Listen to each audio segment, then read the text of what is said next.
I'm Lauren Davis from Michelin North America, and today we're going to talk about tire safety. It's important to check the pressure in your tires monthly, and check your tread depth regularly, especially before a long road trip. When it comes time to replace the tires on your vehicle, ideally you want to replace all 4 tires at the same time.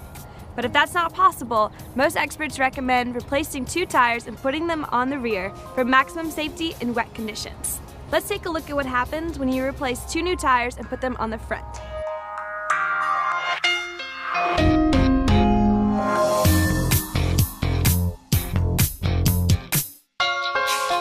Now let's take a look at what happens when you replace 2 new tires and put them on the rear.